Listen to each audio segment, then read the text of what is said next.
আসসালামু আলাইকুম ভাই। ভাই কেউ মেহরবানি করে পালিয়ে যাবেন না, সবাই মুসলমানদের কালেমা শুনে যান।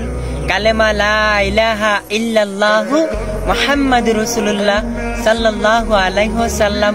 ভাই জানেন নবী তো বলেন, কোন ব্যক্তি যদি কিন্তু ইখলাসের সাথে কালেমা একবার পড়ে, আল্লাহ তার পিছনে সমস্ত গুনাহ মাফ করে দেয়। সুবহানাল্লাহ। ভাই আলহামদুলিল্লাহ, আমি তো পড়লাম, তোমরা অন্য ভাইদেরকে পড়ার সুযোগ করে দাও, আল্লাহ খুশি হবে ইনশাআল্লাহ। ইসলাম সহজ, এতটাই সহজ নয় যে 20 জনকে SMS শেয়ার করলে আপনি জান্নাত পেয়ে যাবেন। তার চাইতে কালেমাটা শেয়ার করুন, কারণ আমার প্রিয় নবীজি বলেছে যে কালেমার দাওয়াত মানুষের কাছে পৌঁছালো সে আমার সাথে জান্নাতে থাকবে। লা ইলাহা ইল্লাল্লাহু মুহাম্মাদুর রাসূলুল্লাহ সাল্লাল্লাহু আলাইহি ওয়াসাল্লাম। আমার নবীকে ভালোবাসে থাকলে অবশ্যই ভিডিওটা শেয়ার করে দিবেন। আমিন। কালেমা মানুষের কাছে প্রচার করতে করতে যেন শেষ নিঃশ্বাস ত্যাগ করতে পারে। আমি কিন্তু আপনাদেরকে প্রতিদিন কালেমার দাওয়াত দিই, আর আপনারা দেখলে কি করেন, কালেমাটা উপর দিকে টেনে দেন। আরে ভাই, এটা তো জান্নাতে যাওয়ার আপনার সঙ্গে হবে, চলুন কালেমাটা সবার কাছে শেয়ার করে দিই, লা ইলাহা ইল্লাল্লাহু মুহাম্মাদুর রাসূলুল্লাহ সাল্লাল্লাহু আলাইহি ওয়াসাল্লাম। কিন্তু আপনি বাজে ভিডিও বললে, নাচ গানের ভিডিও বললে, সেগুলো কিন্তু শেয়ার করে দেন। চলুন আজকে একটা শেয়ার করুন, আর জান্নাতে যাওয়ার নেকি কামাই করুন। আমিন।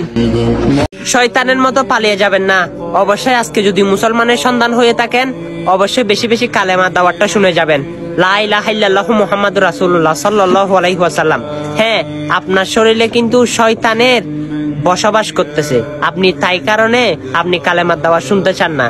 হ্যাঁ, আজকে যদি শয়তান যদি আপনার কাছে না থাকে, অবশ্যই কালেমার দাওয়াতটা শুনে যাবে, আর বেশি বেশি মানুষের কাছে শেয়ার করবে। আর হয়তো আপনি জানেন না, আপনার কারণে যদি কোনো মানুষ এই কালেমাটা একবার পড়ে ফেলে, আপনার আমলনামায় কোটি কোটি সওয়াব যাবে।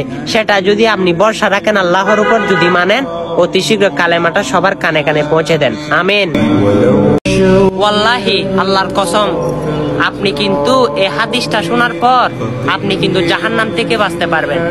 কারণ সমস্যাটা আপনার হয়ে থাকে, অবশ্যই দয়া করে আপনি কিন্তু জাহান্নাম থেকে বাঁচবেন, ভিডিওটা শুনে যাবেন।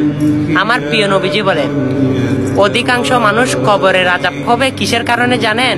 প্রসাবের ফোঁটা গায়ে পড়ার কারণে। ভুলটা কিন্তু আপনারও হয়ে থাকে, আপনার আত্মীয় স্বজন, পরিবার স্বজনের কিন্তু হয়ে থাকে। অবশ্যই হাদিসটি আপনি চাইলে তাদেরকে জাহান্নাম থেকে বাঁচাতে পারবেন। অতি শীঘ্র এই হাদিসটা সবার কানে কানে পৌঁছে দিবেন। আপনার কারণে যদি জাহান্নাম থেকে কেউ বেঁচে দেয়, আপনার জন্য জান্নাত ওয়াজিব হয়ে যাবে ইনশাআল্লাহ। অবশ্যই ভিডিওটা অতি শীঘ্র কষ্ট না হলে শেয়ার করে দিবেন। আমিন। আসসালামু আলাইকুম ভাই। ভাই আশা করি আল্লাহর মেহরবানি সবাই ভালো আছো। ভাই আমিও ভালো আছি আলহামদুলিল্লাহ। ভাই আমি অনেক বেশি খুশি, কারণ তোমাদের মতো ভালো মানুষদের ভালোবাসা পাইছি। ভাই আল্লাহর কাছে শুকরিয়া করি আলহামদুলিল্লাহ। ভাই অনেকেই জিগায় আমার বাড়ি কই। ভাই আমার বাড়ি নারায়ণগঞ্জ ২৫০০ কামরাঙ্গীরচর। ভাই সবারই একটা ইচ্ছা থাকে, আমার একটা ইচ্ছা আছে ভাই, আল্লাহর কথা, আল্লাহ দিনের কথা মানুষের কাছে পৌঁছানো। ভাই আমার টিকটক আইডি ফিউজ হয়ে গেছে, সবাই যদি 3টা করে কপি লিঙ্ক করে দিতেন তাহলে অনেক অনেক খুশি হইতাম। ভাই আমার একটা ফেসবুক পেজ আছে, ইসলামের আলো, সবাই যদি একটু সাপোর্ট করতেন তাহলে আল্লাহর কথা, আল্লাহর দিনের কথা সহজে মানুষের কাছে পৌঁছাইতো। ভাই আমি তোমাদের জন্য সব সময় আল্লাহর কাছে দোয়া করি, আল্লাহ তোমাদের মনের আশা পূরণ করে দেখ। ফি আমানিল্লাহ। আপনারা আগে ভিডিওটা দেখেন। আমরা হিন্দু ভাই, দুর্গা পূজা, লক্ষ্মী পূজা, কালী পূজা টিকটকের ফরেও আমরাই কাঁপাবো রে ভাই। এই হিন্দু ছেলে বলতেছে ওদের এই নাম নাকি সব থেকে বেশি ভাইরাল হয়। আজকে আমি একটা দমনি দেব, নারে তাকবীর। তারপরটা কি? অবশ্যই মুসলমান ভাইদেরকে দেখতে চাই, মুসলমান ভাইদেরকে বেশি বেশি শেয়ার চাই।